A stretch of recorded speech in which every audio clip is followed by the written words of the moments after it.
Everyone, welcome to Uttarakhand achiever. और आज आपका टॉपिक है ट्रांसपोर्टेशन इन ह्यूमंस। ठीक है, ह्यूमन में ट्रांसपोर्टेशन कैसा होता है, मतलब परिवहन मनुष्य में कैसे होता है, उसको हम आज जानेंगे। ठीक है, ये लाइफ प्रोसेस का आपका जो टॉपिक चल रहा है फॉरेस्टर की सीरीज का, उसके बारे का है, ठीक, उसके बारे में है। ठीक है, अब देखो ट्रांसपोर्टेशन इन ह्यूमन, जैसे प्लांट्स में वस्कुलर टिश्यू होते हैं वैसे ह्यूमन में भी होते हैं। वो कौन कौन से होते हैं वस्कुलर टिश्यू, कौन कौन से होते हैं? एक होता है ब्लड, ठीक है, दूसरा होता है लिम्फ। ठीक है, तो जो लिम्फ है उसके बारे में हम नेक्स्ट क्लास में पढ़ेंगे। आज हम देखेंगे ब्लड के बारे में। ठीक है, तो ब्लड क्या चीज है? ब्लड है कनेक्टिव टिश्यू। ठीक है, क्या है ये? Connective tissue. कनेक्टिव टिश्यू मतलब एक जगह से दूसरी जगह कनेक्शन बनाता है। ठीक है, अब इसके फंक्शन भी हम साथ में देखते चलेंगे। दूसरा, ये ट्रांसपोर्टेशन का काम करता है ना। अभी आप चैप्टर का नाम है ट्रांसपोर्टेशन। एक जगह से चीजें दूसरी जगह ले जाता है। मतलब अगर आप सांस ले रहे हो, लंग्स में जा रही है, तो लंग्स की सांस को, O2 को, वो पूरी बॉडी में ले जा रहा है। तो किसका काम है ये? ब्लड का काम है। ठीक है, ट्रांसपोर्ट जो मैंने बोला, एक और ट्रांसपोर्ट ऐसे नहीं, इसी को ट्रांसपोर्ट करता है, न्यूट्रिएंट्स को भी ट्रांसपोर्ट करता है। कैसे? हमने डाइजेशन वाले चैप्टर में क्या पढ़ा था कि जो स्मॉल इंटेस्टाइन में क्या होता है, एब्जॉर्प्शन होता है खाने का, है ना। खाने को एब्जॉर्ब करता है स्मॉल इंटेस्टाइन, तो वो कहाँ जाता है? वो खाने को, एब्जॉर्प्शन को ब्लड ही क्या करता है? सर्कुलेट करता है पूरी बॉडी में, ट्रांसपोर्ट कर, पूरी बॉडी में क्या करता है? ले जाता है उसको। ठीक है, अब तीसरा काम था इसका डिफेंस का।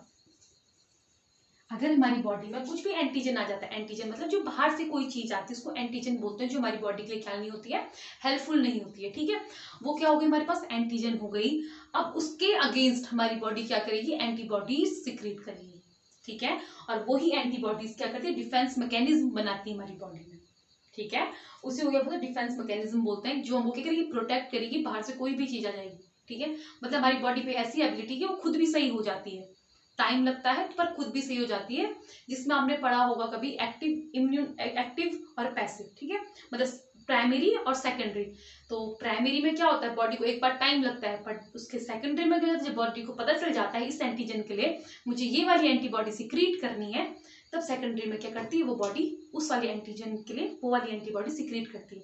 तो जैसे हमने देखा होगा खुद में भी, अगर आपको एक बार बुखार आ गया या फीवर हो गया, तो पहले तो कुछ अलग चीज हो गई या फिर एलर्जी हो गई, स्पेशल एलर्जी लेके चलते हैं, तो उस एलर्जी में पहले आपको बहुत दिक्कत होती है फर्स्ट टाइम पे, पर जब सेकंड टाइम पे एलर्जी हो जाती है तो आप भी उसके आदी हो जाते हो, बॉडी भी उसकी आदी हो जाती है और जल्दी से जल्दी उस चीज को क्या कर देती है? सही कर देती है।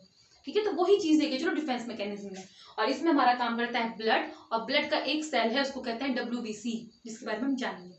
ठीक है, तो डिफेंस का काम करता है। चौथा करता है ये काम हमारी बॉडी के टेम्परेचर को मेंटेन रखने का। कितना होता है हमारी बॉडी का टेम्परेचर? 37 डिग्री सेल्सियस होता है। उस बॉडी के टेम्परेचर को 37 डिग्री ही रखने को हम क्या बोलते हैं? कौन रखता है ये काम? ब्लड काम करता है। ब्लड में क्या प्रेजेंट होती है? कैपिलरी। कैपिलरी, कैपिलरी क्या करती है? ये काम करती है। ठीक है, जो कैपिलरी क्या होती है? स्पेशली जो पिंक कलर की हमारे पे नसें दिखती है ना, वही कैपिलरी है। ठीक है, अब ये था इसका फंक्शन। तो ये 4 फंक्शन ध्यान रखना, स्पेशली पेपर में आ सकते हैं कि इन चारों में से कौन सा फंक्शन ब्लड का नहीं है, या इन चारों में से कौन सा फंक्शन ब्लड का है। तो ध्यान रखना, ट्रांसपोर्ट सिर्फ वो ऑक्सीजन और CO2 नहीं करता है, न्यूट्रिएंट्स भी ट्रांसफर करता है। न्यूट्रिएंट्स के साथ साथ जो हमारा वेस्ट प्रोडक्ट है उसको भी ट्रांसपोर्ट करता है, लीवर टू किडनी। ठीक है, तो बहुत सारी चीजें हमारा ब्लड क्या करता है? ट्रांसपोर्ट करता है। तो सिर्फ एक ही मत मानना टिक्की O2 और CO2 करता है। ठीक है, बहुत सारी चीजें ट्रांसपोर्ट करता है। ये तो था ब्लड के बारे में। अब ब्लड होती क्या चीज है, आज हम इसको देखेंगे ब्लड होता क्या है। ठीक है, अब देखो ब्लड स्पेशली 2 चीज से मिलकर बना हुआ है। एक होता है प्लाज्मा, ठीक है, जो येलो पेल कलर का होता है, येलो पेल येलो कलर का होता है। ठीक है, और दूसरा होता है ब्लड सेल्स। क्या बोलते हैं? ब्लड सेल्स, इसको स्टेम सेल्स भी बोलते हैं स्पेशली, है ना, ब्लड सेल्स। तो ब्लड सेल्स भी कितने टाइप की होती हैं? ब्लड सेल्स भी 3 टाइप की होती हैं। तो एक आगे RBCs, WBCs और एक प्लेटलेट्स।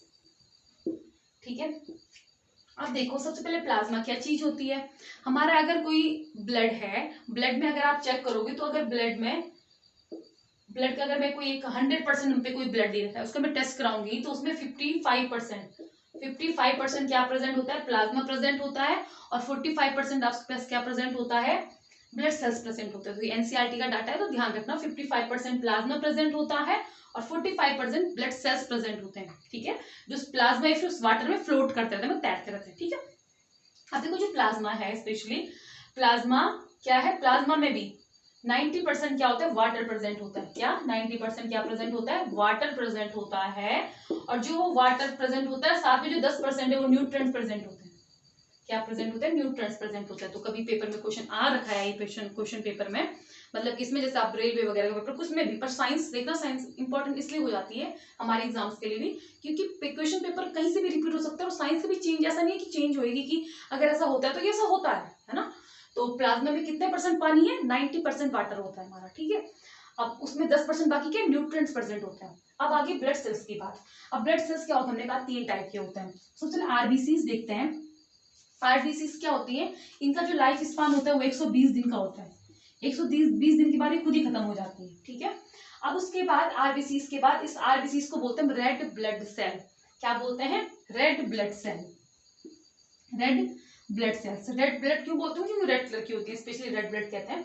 अभी जानेंगे रेड कलर क्यों होता है, ठीक है। हीमोग्लोबिन एक हमारे पास हीमिक प्रोटीन है उसमें, वो होता है, इसलिए देखेंगे भी, ठीक है उसको भी।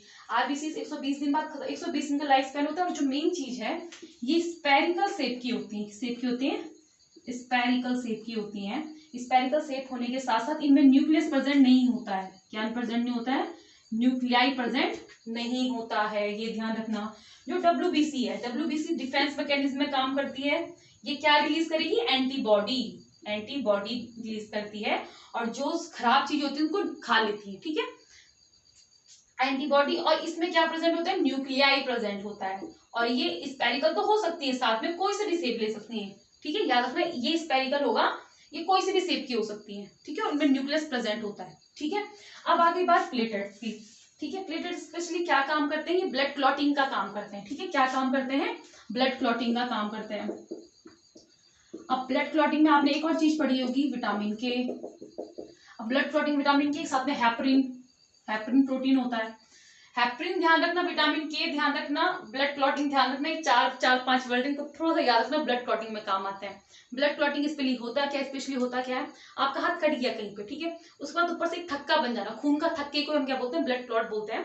बट बाहर से बनता है, क्या बनता है, जब कट गया, ऐसे नहीं पूरा खून बह जाए, उसका कुछ टाइम बाद, एक टाइम पे बह गया, उसके बाद क्या हो जाता है, उसके ऊपर एक लेयर जम जाती है। तो वो लेयर कौन जमाता है, वो है हमारे पास प्लेटलेट्स काम आते हैं, ठीक है। आपने प्लेटलेट्स के साथ साथ आपने ये भी पढ़ा होगा कि प्लेटलेट्स के नंबर कम हो चुकी है ना। तो वो सारे के सारे क्या, हमारी बॉडी में डिफेंस मैकेनिज्म कम होने लग गया है। तो जब डेंगू वगैरह होते हैं उस टाइम पे प्लेटलेट्स की नंबर ही कम होती है। साथ में जो ये प्लाज्मा है, प्लाज्मा हमारी थेरेपीज में भी काम आता है, ठीक है, कई थेरेपी में हमारे काम आता है। जैसे आजकल नीट थेरेपीज की चल रही है, कौन सी वाली, कोरोना के केस में। तो हम क्या कर रहे हैं, प्लाज्मा डोनेट करते हैं ना, कि इसका हमने प्लाज्मा दे दिया, तो प्लाज्मा से क्या होगी, जो एंटीबॉडीज हमारे प्लाज्मा में प्रेजेंट हो जाएंगी कोरोना से रेसिस्ट करने के लिए, वो दूसरे के लिए भी यूजफुल हो जाएंगी, ठीक है। अब ये तो था आपके बारे में, किसके बारे में, ये ब्लड के बारे में। अब पढ़ेंगे हम लोग आरबीसीज क्या होती है स्पेशली, ठीक है। आरबीसीज के बारे में, आरबीसीज क्या है, रेड ब्लड सेल है, आपको पता चल गया। अब रेड ब्लड सेल है, उसमें रेड क्या है, आरबीसी, ठीक है, रेड ब्लड सेल। और जो सारी सेल्स आपने पढ़ी ना, आरबीसीज, डब्ल्यूबीसीज और प्लेटलेट्स, ये सारी बनती हमारी बोन मैरो में है, ठीक है। बोन मैरो सेल्स में, अब बोन मैरो में बनती है, बोन मैरो में जिन सेल्स में बनती है, बोन मैरो स्पेशली क्या होता है, जो स्पेशली मतलब मीट वगैरह खाता होगा, तो क्या होता है, जो हड्डियों के बीच में ब्लैक ब्लैक पार्ट होता है ना, ठीक है, जो हड्डियों के बीच में स्पेशली ब्लैक ब्लैक पार्ट होता है, उसको बोन मैरो कहते हैं, ठीक है। बोन मैरो भी ट्रांसफर होता है, ठीक है, उसको बोन मैरो कहते हैं। वहां पे क्या बनती है, वहां पे हमारी सेल्स होती हैं। क्या होता है, बोन मैरो होता है। बोन मैरो किसकी, हड्डी के बीच में होता है, ठीक है। बोन होगी, बोन के बीच में बोन मैरो होगा। बोन मैरो में क्या प्रेजेंट होती है, स्टेम सेल्स प्रेजेंट होती हैं, स्टेम सेल्स प्रेजेंट होती हैं। और स्टेम सेल्स क्या बनाती है, ये डब्ल्यूबीसीज, आरबीसीज और प्लेटलेट्स बनाती है, ठीक है। तो याद रखना कहाँ बनता है, स्टेम सेल्स में बनता है। और कहाँ बनती है, बोन मैरो में बनता है। कौन बनाता है, स्टेम सेल्स बनाती है, ठीक है। तो ये याद रखना, स्टेम सेल। स्टेम थेरेपी इसलिए बोलते हैं, जब हम लोग ब्लड का कुछ करेंगे तो स्टेम थेरेपी भी बोल सकते हैं। अब आरबीसी का कलर रेड क्यों होता है, इसमें प्रेजेंट होता है हीमोग्लोबिन, जिसको HB से डिनोट करते हैं। अब जैसे क्वेश्चन आता है पेपर में कि जैसे ह्यूमन में हीमोग्लोबिन है, वैसी प्लांट में क्या है, तो प्लांट में प्रेजेंट होता है मैग्नीशियम, Mg, जो क्या करता है, सनलाइट को क्या करता है, अपने पे लेता है ना।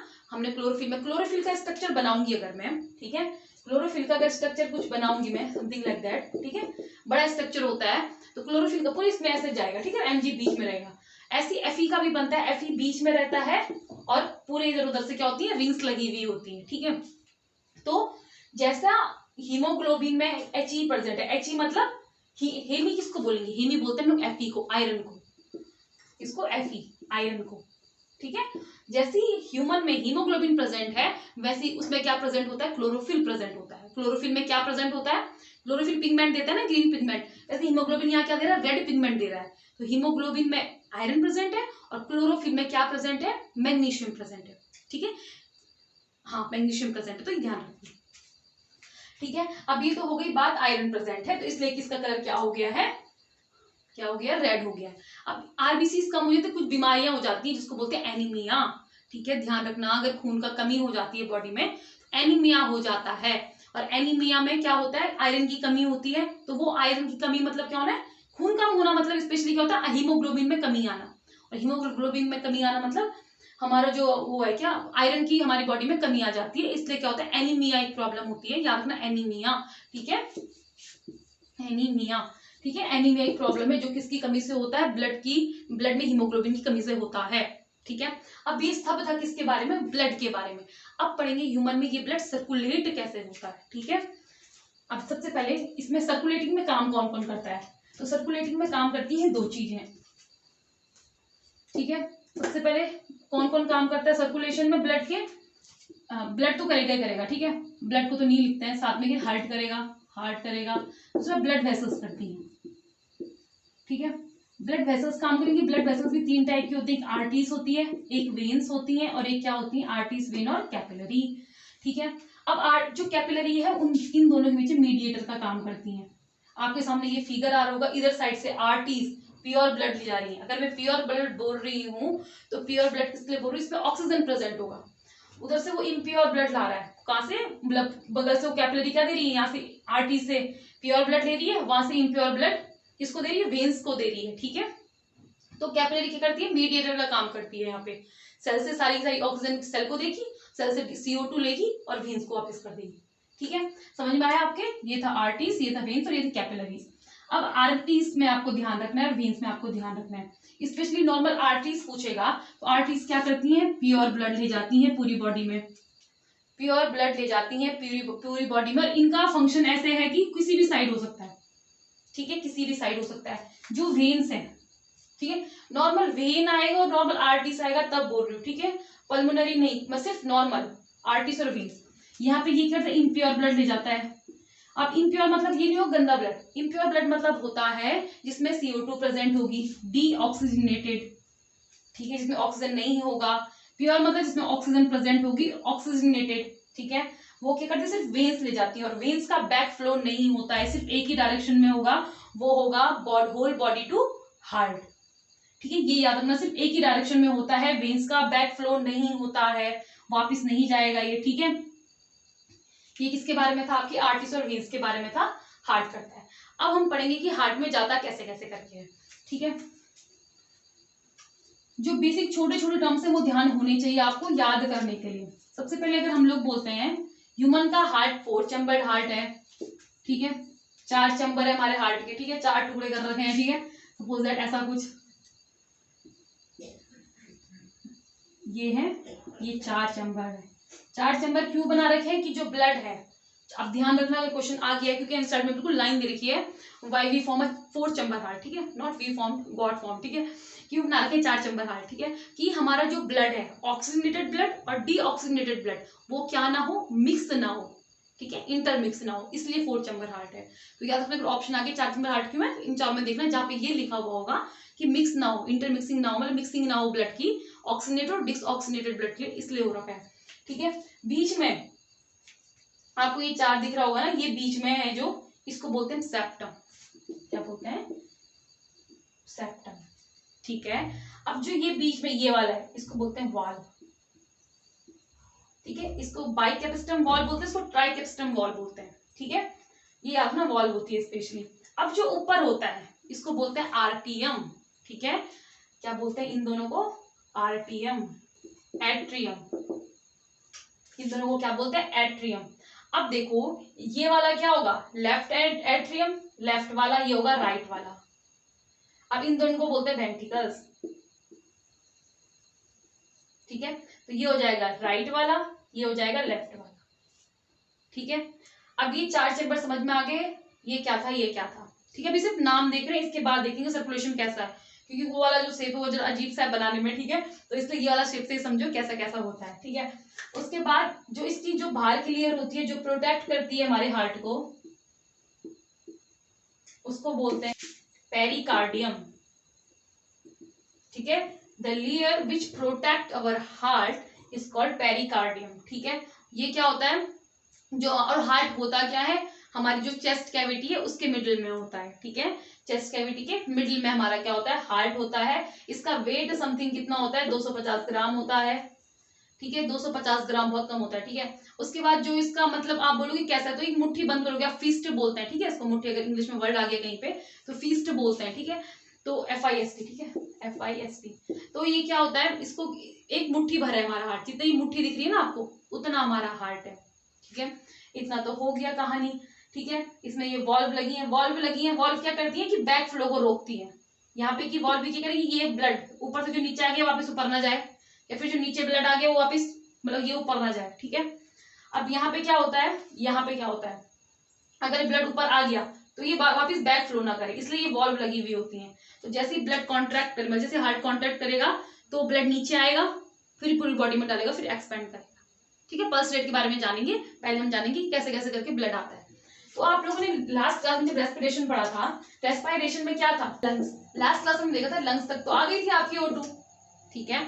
अब जो ये O2 आ गई आपकी, अब ये क्या करेगी, ये जाएगी किसमें, आपने देखा था डिफ्यूजन के थ्रू क्या हो गई थी, ऑक्सीजन आ गया था हमारी ब्लड में। अब जो ऑक्सीजन है वो पल्मोनरी वेन याद रखना यहाँ पे, ठीक है। पल्मोनरी वेन क्या लाती है, ऑक्सीजन वाला ब्लड लाती है, और कहाँ ले जाती है, ब्लड के जो लेफ्ट वाला है, ये लेफ्ट हो गया, ये राइट हो गया, ठीक है। ये लेफ्ट आर्टियम और ये वेंट्रिकल्स, ठीक है। ये यहाँ लाएगी, ठीक है। अब ये लेफ्ट आर्टियम में आ गया, अब हमारा ब्लड, हमारा जो हार्ट है वो कॉन्ट्रैक्ट होगा, और जो ब्लड है वो यहाँ नीचे आएगा वॉल्व के थ्रू, वॉल्व के थ्रू लेफ्ट में आ गया, मतलब वेंट्रिकल में आ गया। अब ये वेंट्रिकल के थ्रू पूरी बॉडी में जाएगा, ठीक है। यहाँ पे अरोटा काम करती है, या फिर आप इसको मेन आर्टरी भी बोल दो। मतलब ऐसा सोचो एक बड़ा पाइप है, अब उस बड़े पाइप के साथ छोटी छोटी पाइप लगे हुए होंगे और पूरी बॉडी में सर्कुलेट करेंगे।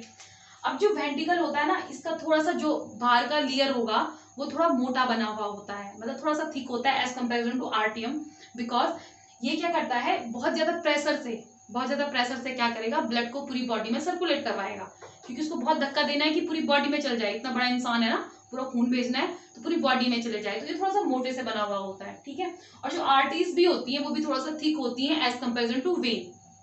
तो मेन आर्टरीज क्या लाएगी, यहाँ से ब्लड लाएगी, पूरी बॉडी में ले जाएगी। अब उसके बाद यहाँ पे वेना कावा होती है, वेना कावा मतलब एक वेन है, जो मेन वेन है उस वेन को वेना कावा बोलते हैं, नाम दे रखा है बस, ऐसा कुछ है नहीं, नाम दे रखा है, एक वेन है वेना कावा, वो क्या करती है, उस इम्प्योर ब्लड को, इम्प्योर मतलब डीऑक्सीजनेटेड, मतलब उसमें ऑक्सीजन नहीं है, इसमें ऑक्सीजन था, ठीक है, इसमें ऑक्सीजन नहीं है, उस ऑक्सीजन डीऑक्सीजनेटेड ब्लड को क्या करेगी, पूरी बॉडी में, पूरी कहाँ ले जाती है, राइट आर्टियम में ले जाती है, ठीक है। अब वो राइट आर्टियम में ले जाने के बाद क्या होगी, वो ये ब्लड यहाँ नीचे आएगा, ठीक है, और यहाँ से राइट वेंट्रिकल से ये लंग्स में नहीं ले जाती है, ठीक है, लंग्स में नहीं ले जाती। तो याद रखना जो जो लंग्स में नहीं ले जा रही है, ये भी लंग्स में नहीं ले जा रही है। अगर क्वेश्चन आ जाएगा कि अरोटा लंग्स में ले जाती है या नहीं, तो आप नहीं लिखोगे। सिमिलरली वेना कावा लंग्स में इम्प्योर ब्लड ले जाती है, नहीं, तो इम्प्योर ब्लड कौन ले जाती है, यहाँ पे से ये इम्प्योर ब्लड ले जाएगी, जो क्या होगा, डीऑक्सीजनेटेड को बोल रही हूँ, ठीक है, इम्प्योर डीऑक्सीजनेटेड ब्लड को कौन ले जाएगी, पल्मोनरी आर्टरीज ले जाएगी, पल्मोनरी आर्टरी ले जाएगी, ठीक है। पल्मोनरी आर्टरी क्या करेगी, लंग्स में वापस ले जाएगी, फिर वहां पे डिफ्यूजन होगा, जो CO2 है वो ऊपर चली जाएगी, फिर O2 आएगी, और फिर दोबारा ये प्रोसेस होता रहेगा, ठीक है। ये था आप लोगों के पास इसके बारे में सर्कुलेशन कैसा होता है और why we called it a double circulation, कि हम इसको डबल सर्कुलेशन क्यों बोलते हैं, क्यों, क्योंकि 2 बार ब्लड आया हार्ट में, एक बार तो यहाँ से आया हार्ट में ब्लड, उसने पूरी बॉडी में ढाला, फिर दोबारा हार्ट यहाँ पे इम्प्योर ब्लड आया, फिर वो तब लंग्स में गया, इसलिए उसको डबल सर्कुलेशन बोलते हैं। ज्यादा ऐसा कुछ है नहीं, डबल सर्कुलेशन क्या, क्योंकि 2 बार ब्लड क्या गया, बॉडी में आ गया, इसलिए डबल सर्कुलेशन बोला है। ठीक है, तो ये था आपके पास इसके बारे में ट्रांसपोर्टेशन इन ह्यूमन बीइंग के बारे में, कि ह्यूमन बीइंग में कैसा होता है। ठीक है, नेक्स्ट क्लास में हम लोग ब्लड प्रेशर वगैरह देखेंगे और साथ में लिम्फ वाला देखेंगे। ठीक है, लिम्फेटिक देखेंगे। और एक और ध्यान रखना, जो ये वाला होता है इसको बोलते हैं हम लोग सिस्टमैटिक सर्कुलेशन। सिर्फ याद रखने के लिए नाम की पेपर में हो गया सिस्टमैटिक सर्कुलेशन कहाँ से होता है, तो लेफ्ट वेंट्रिकल से पूरी बॉडी तक, और जो यहाँ से इसको बोलते हैं कहाँ से, इससे और यहाँ तक जाने के लिए पल्मोनरी सिस्टम, पल्मोनरी सर्कुलेशन। ठीक है, ये ध्यान रखना, थोड़ा सा मैं भूल गई थी बताना। ठीक है, तो सिस्टमैटिक सर्कुलेशन और आ जाएगा पल्मोनरी सर्कुलेशन क्या होता है, तो आपको पता होना चाहिए कहाँ पर किसको बोलते हैं। ठीक है, यहाँ से और यहाँ तक जाने को पल्मोनरी, और यहाँ से और यहाँ तक के जाने को सिस्टमैटिक सर्कुलेशन। ठीक है, तो ये था आपका आज का टॉपिक। Thanks for watching.